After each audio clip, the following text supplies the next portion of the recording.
Cuma pada saat kotak ini itu hadir di rumah Kevin Menis, kejadian aneh ini mulai terjadi. Seperti lampu di toko Kevin ini tiba-tiba menyala dan mati sendiri, dan pintu yang kebuka sendiri, sampai si Kevin Menis. Halo semuanya, selamat datang kembali lagi dengan gua Game 90net. Jadi di video kali ini gua akan menemani kalian dengan 5 kisah di balik foto-foto misterius bagian kedua.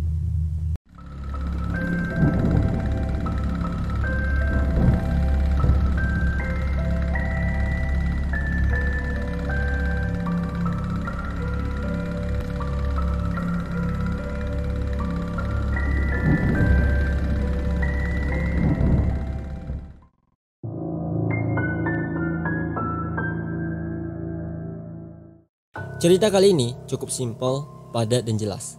Jadi di sini ada sebuah foto. Nah, di dalam foto ini itu ada angka nomor telepon. Isinya 10000000000. Dari sekian banyak rumor yang beredar yang pernah gua dengar, ini adalah salah satu angka yang paling mematikan dan paling dilarang keras untuk ditelepon. Tapi kalau misalkan ada orang atau kalian yang masih nekat untuk nyobain nelpon ke angka ini, nantinya di sini akan ada seorang pria misterius yang tidak dikenal, dan pria ini itu akan menjawab panggilan telepon kalian. Terus si pria ini itu juga akan memberitahu ke kalian, kasih tahu ke 15 orang yang kamu kenal atau tidak dikenal kalau kamu telah melakukan panggilan ke nomor ini. Untuk orang-orang yang sudah mencoba menelpon ke angka ini, mau nggak mau kalian harus mengikuti perintah dari si pria misterius, karena kalau enggak, hal buruk akan terjadi.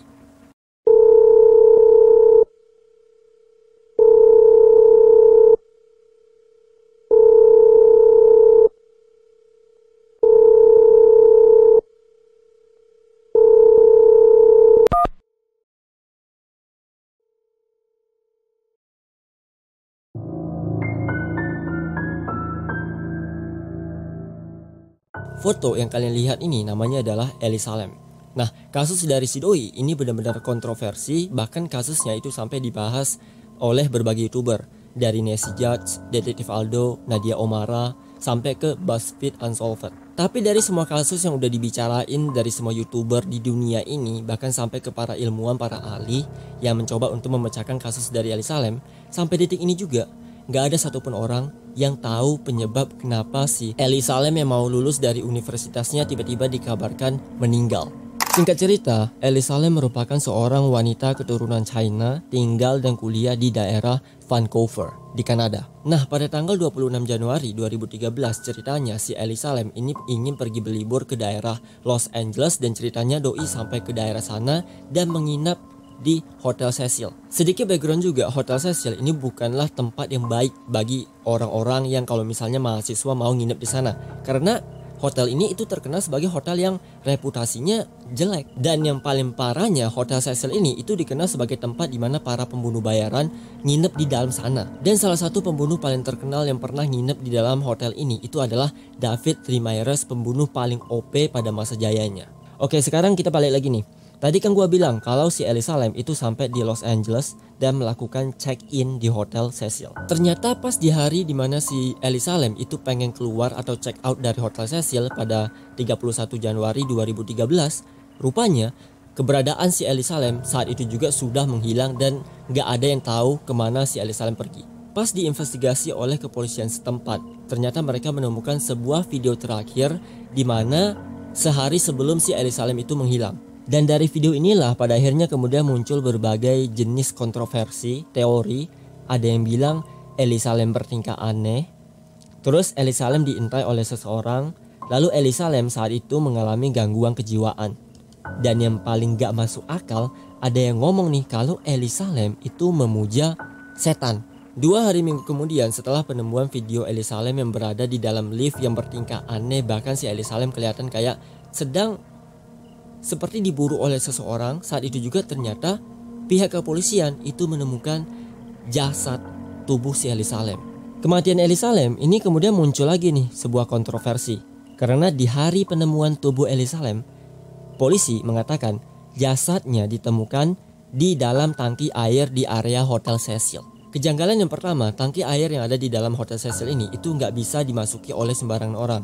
Intinya yang bisa masuk ke dalam sana itu adalah staff hotel. Yang kedua, lubang tangki air ini ukurannya kecil banget, jadi nggak mungkin ada tubuh manusia yang bisa muat masuk ke dalamnya. Dan kenapa juga si Ellie Salam ini tubuhnya bisa masuk ke dalam, dan anehnya lagi, tubuh Ellie Salam itu nggak ada luka sama sekali.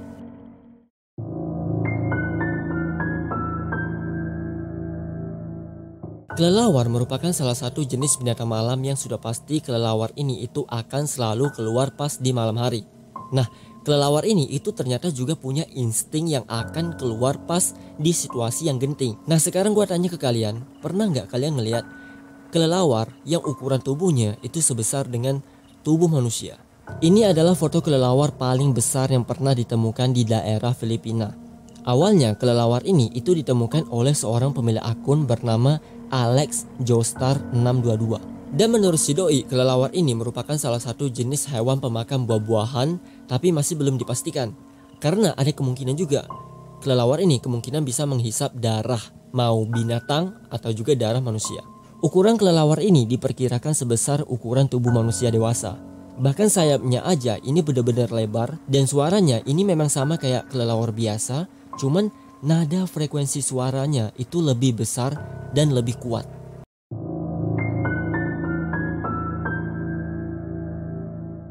Jadi gini, boneka yang paling horor dan terkenal akan kengeriannya itu adalah boneka Annabelle, dan yang kedua adalah boneka Robert.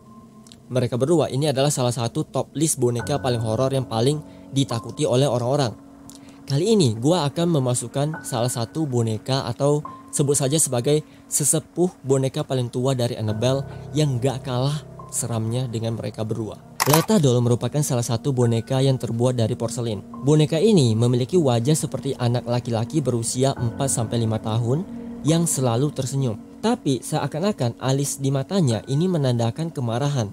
Dan boneka ini itu juga memiliki anggota badan yang lengkap dan selalu mengenakan pakaian yang berwarna serba kehijauan. Singkat ceritanya, pada tahun 1970 di sini ada seorang pria bernama Kerry Walton. Nah, doi ini rencananya akan pergi pulang kampung di daerah New South Wales, Australia. Pada saat sampai di kampung halamannya, ternyata si Kerry Walton, si doi itu pengen melakukan exploring kecil, yaitu menjelajah ke tempat yang sering ia lakukan pas di masa kecilnya. Dan salah satunya pas Kerry Walton masih kecil, ternyata doi sering banget pergi ke sebuah rumah kosong yang rumahnya ini sudah ditinggalkan pas si doi itu baru lahir. Yang artinya rumah ini itu benar-benar memang gak ada pemiliknya sama sekali. Ternyata pada saat si Kerry Walton ini masuk ke dalam rumah kosong, si doi itu menemukan Leta Doll yang kondisinya masih bagus. Dan karena si doi juga ngelihat boneka ini bagus dan kemungkinan kalau dijual harganya mana tahu mahal, tanpa pikir panjang si Kerry Walton langsung ngebawa bonekanya untuk dibawa pulang ke rumah. Nah, semenjak Leta Doll ini dibawa pulang sama si doi, tiba-tiba di hari berikutnya Kerry Walton selalu merasa kesulitan untuk tidur. Bahkan doi juga merasa pas berada di ruangan kamar, doi kayak merasakan ada sesuatu yang selalu mengawasinya dari jauh. Beberapa hari berikutnya, tiba-tiba Kerry Walton di sini memutuskan untuk ngejual boneka Leta Doll yang ia temukan. Karena menurut si doi, Leta Doll ini pasti berhantu karena semenjak dibawa pulang, si doi itu kayak merasa diteror oleh sesuatu. Jadi keanehannya itu baru dimulai semenjak boneka Leta Doll ini itu pengen dijual sama si Kerry Walton. Dan kejadian anehnya, pada saat si Kerry Walton itu keluar dari rumahnya sambil megang boneka Leta Doll untuk dibawa ke toko untuk dijual, tiba-tiba pas si Kerry Walton ini ngelewatin orang atau tetangganya, orang-orang di sekitarnya pas ngelihat boneka Leta Doll itu tiba-tiba kayak bertingkah aneh, berteriak histeris, bahkan sampai menangis. Lalu pas boneka ini dibawa melewati anjing jalanan, anjing-anjing ini itu mendadak menggonggong gak jelas. Dan yang paling parahnya lagi, si Kerry Walton itu ngomong pas si Kerry Walton punya niat untuk ngejual bonekanya dan ngebawa bonekanya ini keluar dari rumahnya. Kerry Walton itu merasa setiap ia melangkah pasti ada suara yang ngebisik di telinganya yang mengatakan kalau si Kerry Walton itu nggak boleh ngejual boneka Leta Doll yang telah ia temukan. Saat itu juga karena si Kerry Walton udah tahu kalau boneka ini pasti ada sesuatunya, Kerry Walton itu memutuskan untuk melakukan investigasi mencari lebih dalam boneka ini itu milik siapa dan kenapa boneka ini itu bisa ada hantunya. Leta Doll ini merupakan boneka yang dibuat pada 200 tahun yang lalu. Hal ini dapat dibuktikan dari bahan-bahan boneka dan salah satunya adalah paku yang ada di tubuh Letadol. Dan yang paling mengerikannya lagi, ternyata boneka Letadol ini dibikin oleh seseorang yang telah kehilangan anak laki-lakinya dikarenakan si anak laki-laki ini itu tenggelam di dalam dasar laut dan meninggal. Karena pria ini merasa sedih dan gak rela kehilangan anak laki-lakinya, mau gak mau doi itu ngebuat sebuah boneka porselin yang kemudian boneka ini diberi nama Letadol. Dan Letadol ini dianggap sebagai anak laki-laki milik si pria tersebut.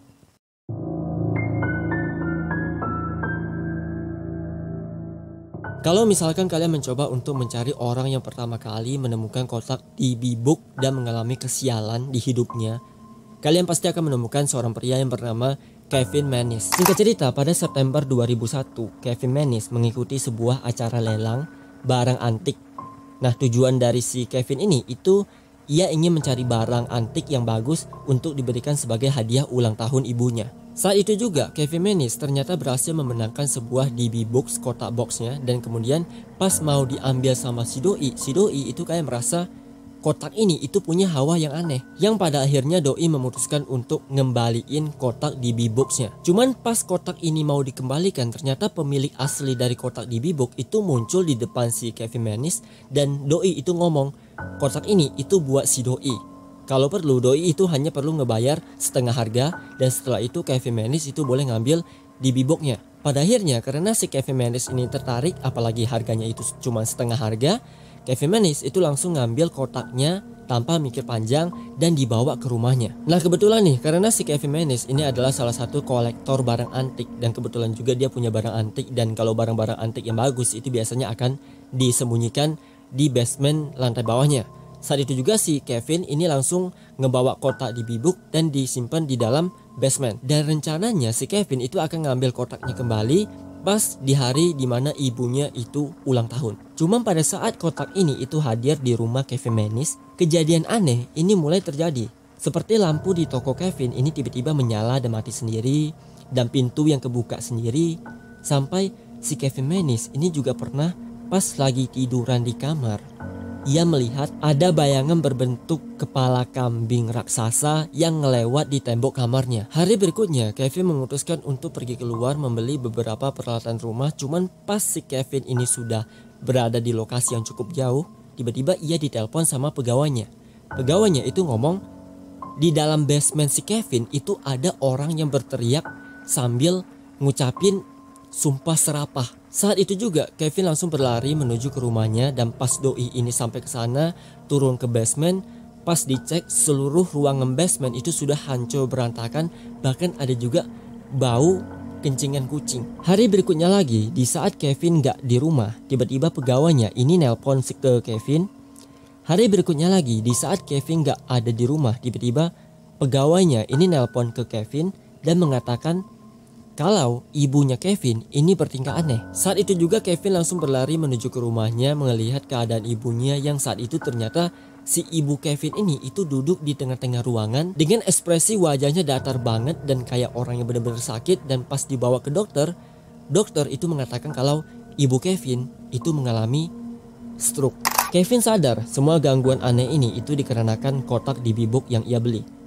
Setelah itu Kevin memutuskan untuk menjauhkan kotak ini dari rumahnya. Dengan cara Kevin memberikan kotak di Bibuk ke saudara perempuannya. Cuman dalam waktu 1 minggu tiba-tiba saudara perempuannya itu datang ke rumah Kevin, ngembaliin kotaknya, dan si saudaranya ini ngomong kalau kotak ini itu bau banget dengan bau binatang yang sedang kencing di sana.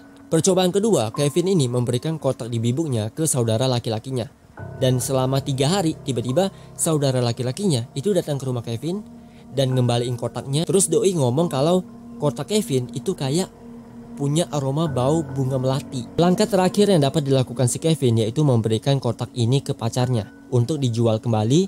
Tapi lagi-lagi nih, kotak ini itu tiba-tiba muncul di depan pintu Kevin, dan ada catatan kotak ini itu memiliki aura gelap negatif. Yang pada akhirnya karena si Kevin sudah gak tahan dengan semua kejadian aneh yang ia alami, si Kevin memutuskan untuk menjual kotak di Bibuk ini di eBay.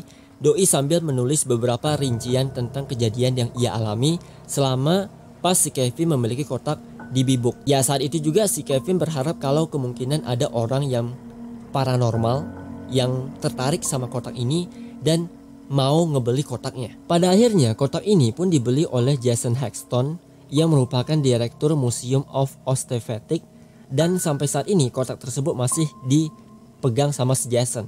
Dan tentu saja selama si Jason Hexton memiliki kotak di Bee-Book ini, Jason Hexton itu selalu merasa dirinya kesulitan untuk tidur dan ia selalu merasa ada bayangan yang mengawasi doi pas lagi tidur.